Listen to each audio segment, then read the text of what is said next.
जय माता दी दोस्तों, welcome to new diamond classes. आज आप लोगों का मॉक टेस्ट है यहाँ पर तीसरा यहाँ पर दोस्तों, ठीक है, जिसमें मैं आज आपके लिए व्यापम के साइंस के क्वेश्चन लेकर आया हूँ यहाँ पर। ठीक है, 8 साल के अनुभव से यहाँ पर जितना भी मैं मॉक टेस्ट आपको करवा रहा हूँ, ये सारे मॉक टेस्ट आपको करने हैं यहाँ पर। ठीक है, तो चलिए हम पहले प्रश्न की तरफ चलते हैं। पहला प्रश्न आपसे पूछ रहा है कि सापेक्ष घनत्व की इकाई है, यहाँ पर आपसे रिलेटिव डेंसिटी की यहाँ पर यूनिट पूछी गई है आपसे। ठीक है, तो जल्दी से इसका उत्तर बताइए। 25 प्रश्न आपको देखने को मिलेंगे। कमेंट सेक्शन में ज़रूर बताइएगा आपको कितने नंबर प्राप्त हुए। तो जो हमारी रिलेटिव डेंसिटी होती है, इसकी कोई यूनिट नहीं होती है, ये यूनिट लेस होता है यहाँ पर। ठीक है, तो ए ऑप्शन इसका बिल्कुल सही जवाब है, ए ऑप्शन करेक्ट। अगला प्रश्न आपके सामने पूछ रहा है यहाँ पर कि दिए गए समय के किसी भी क्षण पर एक वस्तु का वेग डैश कहलाता है। यहाँ पर आपको ये बताना है, the velocity of an object at any given instant of time is called. तो उसको क्या है यहाँ पर हम कहते हैं। तो इसका राइट उत्तर होगा दोस्तों यहाँ पर इंस्टेंटेनियस वेलोसिटी यहाँ पर। ठीक है, ए ऑप्शन यहाँ पर बिल्कुल सही जवाब है यहाँ पर इंस्टेंटेनियस वेलोसिटी। अब देखिए ये क्या होता है, अगर मैं आपको थोड़ा सा इसके बारे में बताऊं, अगर आप इसका उत्तर नहीं दे पाए। जैसे मान लेते हैं कि ए यहाँ से जा रहा है बी के पास यहाँ पर। ठीक है, तो यूनिफॉर्म वेलोसिटी हमारा क्या होती है कि एक ही स्पीड से जा रहा है। वो यहाँ पे अगर 3 किलोमीटर पर आवर की स्पीड से जा रहा है तो ये यूनिफॉर्म वेलोसिटी के हिसाब से जा रहा है, वो एक ही स्पीड से गया, इसको कहते हैं हम यूनिफॉर्म वेलोसिटी। एवरेज वेलोसिटी यानी कि वो कभी 3 से गया, ठीक है, कभी 4 से गया, कभी 5 से गया, ऑन एन एवरेज मिला के उसका जो भी एवरेज आएगा यहाँ पर, ठीक है, तो वो यहाँ पर हमारा कितना होगा, 4 किलोमीटर पर आवर। तो ये मान लेते हैं क्या होता है कि वो एवरेज वेलोसिटी होती है कि भाई ऑन एन एवरेज यहाँ पर वो 4 किलोमीटर पर आवर की स्पीड से गया। अब इंस्टेंटेनियस वेलोसिटी क्या होती है, जैसे कि यहाँ पर मान लेते हैं कि एक यहाँ पर चाय की दुकान थी। ठीक है, तो जब ए से बी की तरफ वो जा रहा था तो यहाँ चाय की दुकान पे उसकी क्या स्पीड थी, यहाँ पर एग्जैक्ट पॉइंट यहाँ पे पूछा गया है। तो मान लेते हैं यहाँ पर उसकी कुछ 5 किलोमीटर पर आवर की स्पीड थी। इसी को पूछा गया यहाँ पे लिखा ना, क्षण पर एक वस्तु का वेग डैश कहलाता है, तो वो क्या कहलाता है, इंस्टेंटेनियस वेलोसिटी। चलिए अगले प्रश्न पे चलते हैं।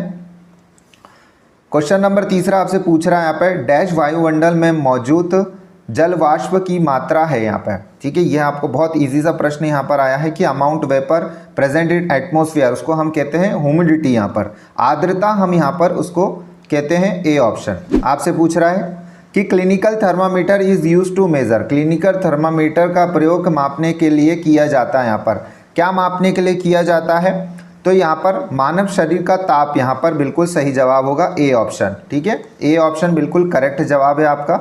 अगर हम थर्मामीटर की बात करें, आपने देखा होगा यहाँ पर कभी आप डॉक्टर के पास गए होंगे तो थर्मामीटर आपको ऐसा देखने को मिलता है। ठीक है, इसमें यहाँ पर नंबर लिखे रहते हैं और एक पतला सा यहाँ पर कुछ उसके अंदर रेखा सा रहता है। तो ये पतला सा जो आपके अंदर इसके अंदर दिखाई देता है थर्मामीटर के अंदर, वो आपका पारा होता है, ध्यान रखिएगा, उसे हम कहते हैं मरकरी, पारा होता है उसके अंदर। ठीक है, ये आपसे पूछा गया है बहुत बार एग्जाम में कि क्लिनिकल थर्मामीटर के अंदर क्या पाया जाता है। चलिए आगे बढ़ते हैं। यहाँ पर प्रश्न नंबर 5, ऐसे पदार्थ जो आंशिक रूप से प्रकाश को अपने माध्यम से गुजरने देते हैं उन्हें डैश कहलाया जाता है। यहाँ पर आंशिक रूप से यानी कि पार्शली, ठीक है, पार्शली अपने अंदर से गुजरने देते हैं। देख लीजिए, अगर यहाँ पर एक शीशा लगा हुआ है, यहाँ पर कांच का ट्रांसपेरेंट रखा है, तो यहाँ पर हमें पूरा का पूरा दिखाई देता है कि इधर का हिस्सा उधर क्या है। पार्शली में क्या होता है, हमें यहाँ पर धुंधला होता है, ब्लर दिखाई देता है, दिखाई नहीं देता है, उसे हम यहाँ पे कहते हैं पारभासी यानी कि ट्रांसलूसेंट यहाँ पर हम कहते हैं। बी ऑप्शन यहाँ पर बिल्कुल सही जवाब है आपका, ट्रांसलूसेंट यानी कि पार्शली यहाँ पे लाइट पास थ्रू करती है तो उसे हम कहते हैं ट्रांसलूसेंट। आगे बढ़ते हैं अगले प्रश्न पे। अगला प्रश्न यहाँ पर आपसे पूछा जा रहा है, ये एक न्यूमेरिकल बेस्ड क्वेश्चन है आपके सामने कि समय अवधि यहाँ पर दी गई है आपको 0.05 सेकेंड सहित तरंग आवृत्ति होगी यहाँ पर। The frequency of the wave with a time period of 0.05 second will be. देखिए फ्रीक्वेंसी फाइंड करनी होती है तो मैं आपको फ्रीक्वेंसी का फॉर्मूला याद होना चाहिए। फ्रीक्वेंसी इजगल टू होता है यहाँ पर F is equal to 1 upon time period यहाँ पर। ठीक है, ये आपका फॉर्मूला होता है। इसमें आप कुछ नहीं करेंगे, पुट कर देंगे यहाँ 1, टाइम पीरियड हमें टी ये दे रखा है, टी इजगल टू 0.05 दे रखा है, हमें सेकेंड में दिया हुआ है। ठीक है, तो यहाँ पर हमने इसको पुट कर दिया। अब आप इसको कैलकुलेट करेंगे, पॉइंट को हम जब रिमूव करते हैं तो उसके बाद जितनी डिजिट होती है उस पर 0 लग जाते हैं, ये ऊपर लग जाएंगे। इसको आप सॉल्व करेंगे तो ये 5 20 है, यहाँ पर क्या होता है 100 होता है। तो 20 और फ्रिक्वेंसी की जो यूनिट होती है वो हर्ट्ज़ में आती है, तो 20 हर्ट्ज़ इसका आंसर हो गया यहाँ पर। ठीक है, तो ए ऑप्शन यहाँ पर हम बिल्कुल करेक्ट जवाब है। चलिए आगे बढ़ते हैं। हमसे पूछा जा रहा है हम एक डैश की मदद से ये जांच कर सकते हैं कि कोई वस्तु आवेशित है या नहीं यहाँ पर। ठीक है, तो ये आपको बताना है कि we can check if an object is charge or not with the help of, तो किसकी मदद से, टेलीस्कोप बिल्कुल नहीं, माइक्रोस्कोप, इलेक्ट्रोस्कोप की मदद से हम ये चीज़ जांच सकते हैं कि यहाँ पे अवशेषित है या नहीं यहाँ पर। ठीक है, कोई भी जांच करना हो हमें तो हम ये इलेक्ट्रोस्कोप से जांच कर सकते हैं कि चार्ज्ड है कि नहीं है। तो यहाँ पे सी ऑप्शन बिल्कुल करेक्ट जवाब हो गया। आगे बढ़ते हैं अगले प्रश्न पे हम। देखिए ये एक इम्पॉर्टेंट प्रश्न है, इसको आप नोट कर लीजिएगा। ये बहुत बार पूछा गया था, एमपी पुलिस में पूछा गया है, एमपी एसआई में पूछा गया है। ये वाला प्रश्न बहुत कॉमन सा क्वेश्चन है ये। जंग के निर्माण को रोकने के लिए निम्नलिखित में से कौन सी एक गलत विधि है यहाँ पर। ठीक है, आपसे पूछा जाएगा यहाँ पर कि जंग का निर्माण, यानी कि आप मान लीजिए आपके पास एक रॉड है यहाँ पर, आयरन रॉड यानी कि लोहे की। अब इसको आपको जंग लगने से रोकना है, तो इसमें से आपको ये बताना है क्या क्या आप कर सकते हैं। आपको इनकरेक्ट पर टिक करना है, गलत आपको बताना है। तो देखिए पेंट आप करेंगे बिल्कुल, paint the surface of iron, तो ये बिल्कुल एक सही जवाब है। ग्लैवेनाइजेशन क्या होता है, ग्लैवेनाइजेशन में यहाँ पर जिंक की परत चढ़ाई जाती है, जिससे भी हमारे प्रोडक्ट यानी कि आयरन को वो नहीं लगता है जंग। ठीक है, ये भी सही एक ऑप्शन है। यहाँ पे टीन प्लेटिंग बिल्कुल एक ऑप्शन है। यहाँ पे जो क्रिस्टलाइजेशन हमें दिख रहा है ए ऑप्शन, ये नहीं किया जा सकता है। ठीक है, क्रिस्टलाइजेशन यहाँ पर जैसे कि आपके मिश्री के टुकड़े होते हैं ऐसे क्रिस्टल टाइप के, उसे कहा जाता है। चलिए, तो क्रिस्टलाइजेशन यहाँ पर ए ऑप्शन यहाँ पर एक करेक्ट इनकरेक्ट ऑप्शन है यहाँ पर। आगे बढ़ते हैं हम। अगला प्रश्न है क्वेश्चन नंबर 9, निम्नलिखित में से किस तरल पदार्थ को सोडियम धातु, ठीक है सोडियम धातु इंपॉर्टेंट, को सुरक्षित रूप से संग्रहित किया जाता है। ये भी एक इंपॉर्टेंट प्रश्न है, बहुत बार रिपीट हुआ है क्वेश्चन है ये। तो आपको ये बताना है कि सोडियम को यहाँ पर हमें किस में संग्रहित करके रखना चाहिए। यहाँ पे बहुत हाईली रिएक्टिव यहाँ पर सोडियम होता है, तो किस में उसको रखा जाता है, तो केरोसिन में उसको रखा जाता है। डी ऑप्शन बिल्कुल सही जवाब है। अगर आपने इंटर्न जब पास किया होगा, जब आप लैब में जाते होंगे तो आप देखते होंगे केरोसिन के अंदर यहाँ पर सोडियम रखते हैं। ठीक है, कभी देखा हो आपने लैब में, तो केरोसिन यहाँ पर इसका राइट उत्तर है। यहाँ पर आगे बढ़ते हम। एक लाल लिटमस नीला हो जाता है जब डैश के साथ अभिक्रिया करता है। ये भी एक केमिस्ट्री का इंपॉर्टेंट प्रश्न है। ठीक है, लिटमस पेपर से आपको बहुत बार यहाँ पर पूछा जाता है लिटमस के बारे में। ठीक है, लिटमस पेपर लाइकेन का बना होता है। ठीक है, ध्यान रखिएगा लाइकेन का बना होता है, और ये यहाँ पर पर्पल कलर का होता है। पर्पल यानी कि बैंगनी कलर का ये होता है आपका। ठीक है, इस बात को आप ध्यान रखिएगा, ये बैंगनी कलर का होता है। लाइकेन क्या होता है आपका, अगर हम लाइकेन की बात करें तो लाइकेन आपका कवक, ठीक है कवक और शैवाल को यहाँ पर होता है, जिसमें इसमें होता है। ठीक है, तो ये बात ध्यान रखिएगा यहाँ पर कि फंगस और एल्गी यहाँ पर मिश्रण होता है। तो लाल लिटमस पेपर के बारे में पूछा गया है, नीला हो जाता है। एक सीधी सी यूनिट आपको मैं एक ट्रिक बताता हूँ, बार यहाँ पर ये बात को ध्यान रखिएगा आप। ठीक है, ये एक यूनिट है, मैं आपको जो बता रहा हूँ ये ट्रिक है। देखिए बार यानी कि ये हो गया हमारा ब्लू और ये हो गया हमारा रेड। तो ब्लू से जब हमें रेड जाते हैं तो क्या बनता है, एसिड बनता है।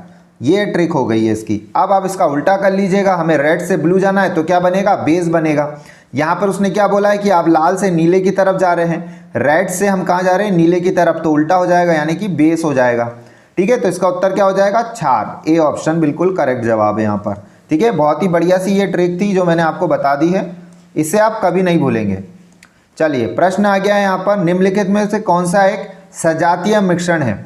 इससे भी प्रश्न देखने को मिलता है, होमोजीनियस मिक्सचर, हेट्रोजीनियस मिक्सचर कौन से होते हैं, होमोजीनियस मिक्सचर कौन से होते हैं, ये आपको पता होना चाहिए। तो यहाँ पर आपको बताना है सजातीय मिश्रण, यहाँ पर आपको बताना है। तो खारा जल यहाँ पर क्या है, यहाँ पर एक सजातीय मिश्रण है यहाँ पर। ठीक है, ए ऑप्शन बिल्कुल सही जवाब है। अगर आपको चीज़ें नहीं समझ में आती कि सजातीय कौन सा है यहाँ पर, विजातीय कौन सा है यहाँ पर, तो आप कुछ नहीं किए, याद करते जाइए। जैसे कि ब्लड जो आपका होता है, एक यहाँ पे सजातीय मिश्रण नहीं होता है, ये हेट्रोजीनियस मिश्रण होता है यहाँ पर। ठीक है, हेट्रो होता है ये। ये क्या होता है, यहाँ पर कोई भी चीज़ एक फिक्स रेशियो में नहीं होती है, उसको हम हेट्रोजीनियस कहते हैं। और यहाँ पर जो भी चीज़ हमारी एक समान मात्रा में होती है, जिसे हम एलिमिनेट नहीं कर सकते हैं, अलग अलग बता नहीं सकते हैं, उसे हम होमोजीनियस मिक्सचर कहते हैं। आपसे पूछा गया है यहाँ पर कि निम्नलिखित में से कौन सा एक सजातीय मिश्रण है यहाँ पर। तो देखिए सजातीय मिश्रण इनमें से कौन सा है, तो पानी और में चीनी। तो ये बिल्कुल एक पानी में चीनी यहाँ पर क्या है, अगर आप सी ऑप्शन बिल्कुल सही जवाब है।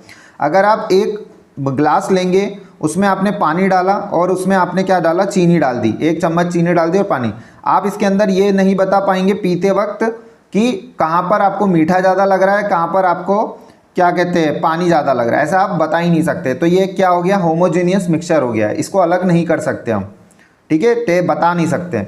दी गई नाभिकीय अभिक्रिया, ये एक नाभिकीय अभिक्रिया है, आपको इसको बताना है। देखिए एग्जाम में आपसे ऐसे पूछा है, यही आपका ग्रुप 4 में पूछा गया प्रश्न है, ग्रुप 2 सब ग्रुप 4 में। पॉलिनोमियल आपको दिया गया है 215 आपका यहाँ पर एटॉमिक, यहाँ पर द्रव्यमान दिया हुआ है, यहाँ पर ये द्रव्यमान दिया गया है, और 84 आपको यहाँ पर क्रमांक दिया गया है। यहाँ पर ये यहाँ से कितना हो गया, लैड में बदल गया है, कैसे 211 यहाँ पर इसका क्या हो गया है, द्रव्यमान हो गया है, और यहाँ पे क्रमांक संख्या कितनी हो गई है इसकी, 82 हो गई है। तो देखिए मैं आपको एक चीज़ बताऊँगा, जब भी यहाँ पर जैसे ये देखिए यहाँ पे क्या हुआ है, ये 215 से 211 हो गया, यानी कि इसमें से कितना कम हो गया है, 4 कम हो गया है, ठीक है। और यहाँ पर 84 दिया है और ये 82 हो गया, यानी कि इसमें से 2 कम हो गया है।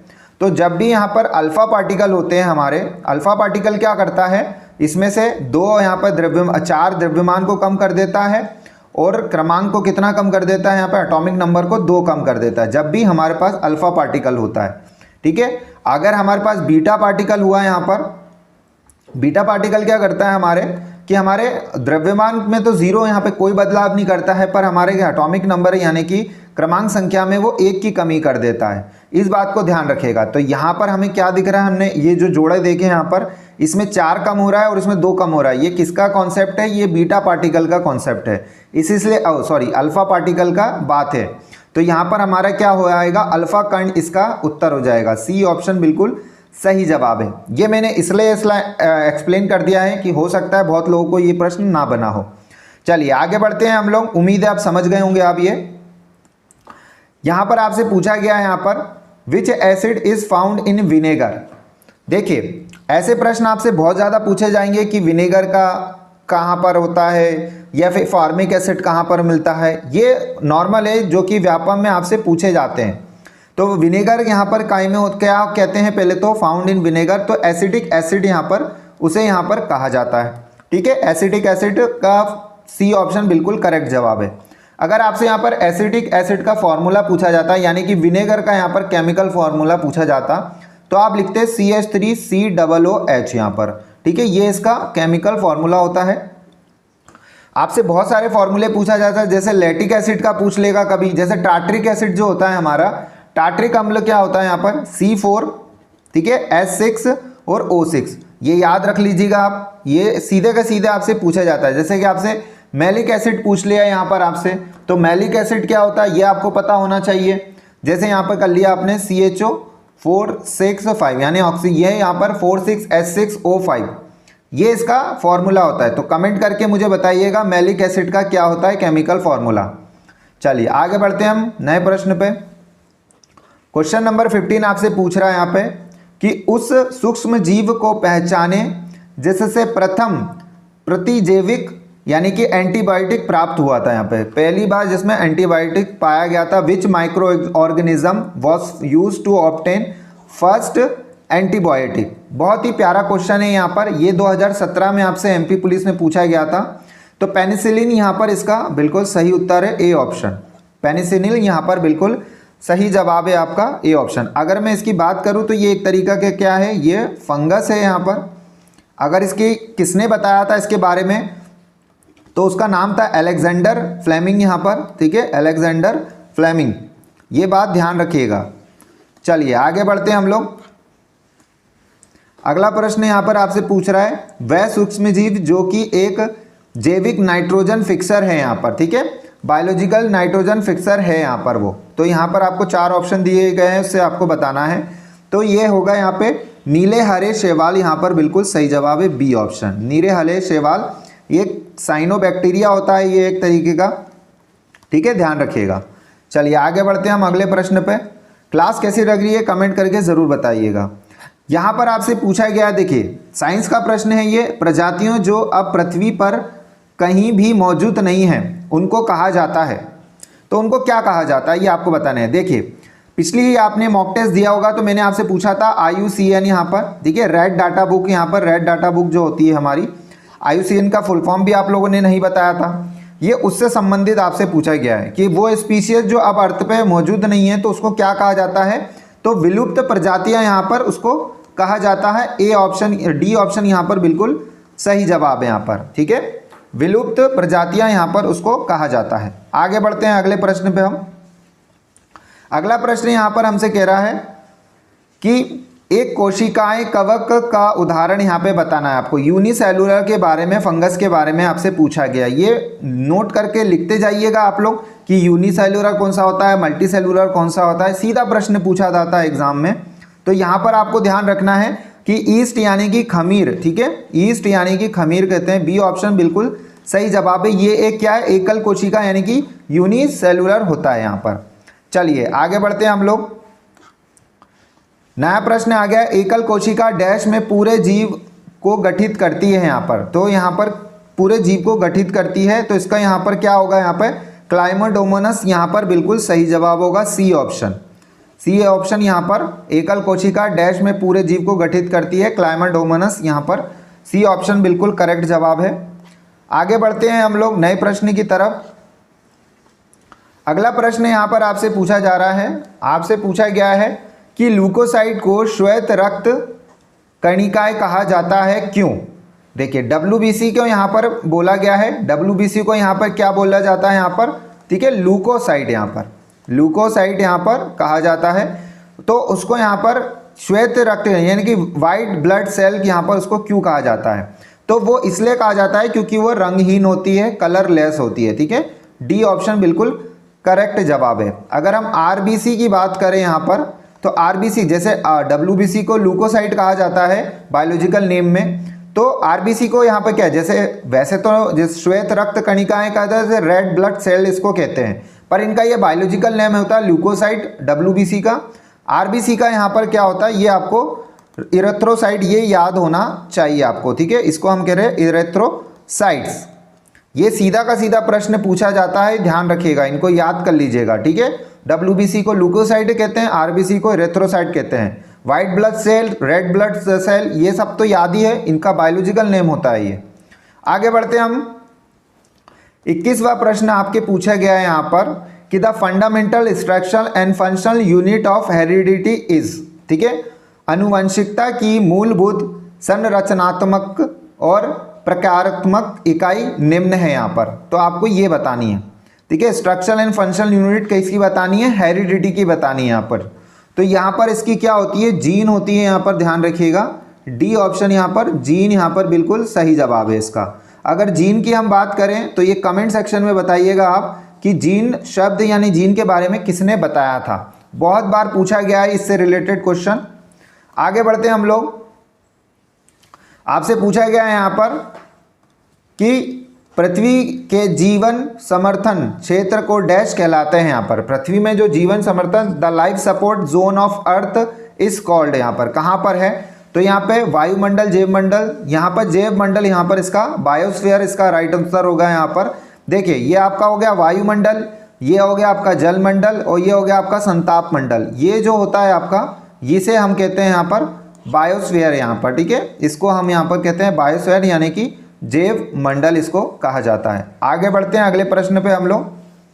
23वां प्रश्न आपसे पूछा जा रहा है यहाँ पर कि वह तारा जो स्थिर दिखाई देता है, याद रखिएगा, वह तारा जो स्थिर दिखाई देता है और रात्रि के समय आसमान में सबसे अधिक चमकता है यहाँ पर, ठीक है, वह तारा जो स्थिर दिखाई देता है और रात्रि के समय चमकता है उसे हम ध्रुव तारा कहते हैं। बचपन में आपने भी देखा होगा ध्रुव तारा, ठीक है, तो डी ऑप्शन यहाँ पर बिल्कुल सही जवाब है। अगर हम ध्रुव तारा की बात करें यहाँ पर, तो ध्रुव तारा हमेशा आपका नॉर्थ की साइड दिखाई देता है, यानी कि उत्तर दिशा में वो दिखाई देता है, यहाँ पर हमेशा फिक्स रहता है, वो हमेशा उत्तर साइड दिशा में दिखाई देता है। चलिए आगे बढ़ते हैं अगले प्रश्न पे हम लोग। चलिए ये जो प्रश्न है यहाँ पर बहुत इजी सा प्रश्न है, आपसे जो पूछा जा रहा है, निम्नलिखित में से कौन से पौधे जैव कीटनाशक के रूप में उपयोग किया जाता है। यहाँ पर 4 तरीके आपको दिए गए हैं, इसमें से आपको बताना है कौन सा होता है यहाँ पर। चलिए तो यहाँ पे देखिए नीम जो होता है बिल्कुल यूज़ होता है और हल्दी यहाँ पर बिल्कुल यूज़ होता है। तो पहला एंड चौथा यहाँ वाला यहाँ पर हमारा यूज़ होता है, इसको देख के टिक कर दीजिए। तो ए ऑप्शन यहाँ पर हमें दिखाई दे रहा है कि ए ऑप्शन बिल्कुल करेक्ट जवाब है हमारा यहाँ पर। ठीक है, नीम एंड टर्मरिक हमारी क्या है यहाँ पे, ए ऑप्शन करेक्ट जवाब है। ये दोनों हमारे क्या है यहाँ पर बायोपेस्टिसाइड होते हैं हमारे। आगे बढ़ते हैं। आगे बढ़ने से पहले मैं आपको बता दूं, हम अपने चैनल न्यू डायमंड क्लासेस पे आपके लिए MPGK की क्लास चल रही है। ठीक है, MPGK की ये एक एक्सप्लेनेशन क्लास होती है। मॉक टेस्ट चल रहा है जिसमें आज विज्ञान की क्लास हुई आपकी, और आपके लिए यहाँ पर गाइडेंस वीडियो आते रहते हैं कि कैसे आपको एग्जाम में क्रैक करने के लिए मदद मिलेगी यहाँ पर न्यू डायमंड क्लासेस से। ठीक है, तो चैनल को सब्सक्राइब कर लीजिएगा अगर आपने नहीं किया है। अगला प्रश्न 25 नंबर का प्रश्न है, मिट्टी को भरपूर या भुरभुरा बनाने या पुनः पूर्ति करने के लिए खेतों में क्या डाला जाता है। बहुत इजी सा प्रश्न है ये, तो सभी लोगों को आइडिया लग गया होगा। तो सी ऑप्शन यहाँ पे खाद डाली जाती है हमारा बिल्कुल सही जवाब है। देखिए जाने से पहले मैं आपको बता दूं, ऐसे के ऐसे ना जाइएगा आप। ठीक है, क्या करिएगा आप लोग यहाँ पर कमेंट सेक्शन में जाके पहले बताइएगा आपको 25 में से कितने मार्क्स मिले हैं यहाँ पर। तो धन्यवाद यहाँ तक बने रहने के लिए। Thank you.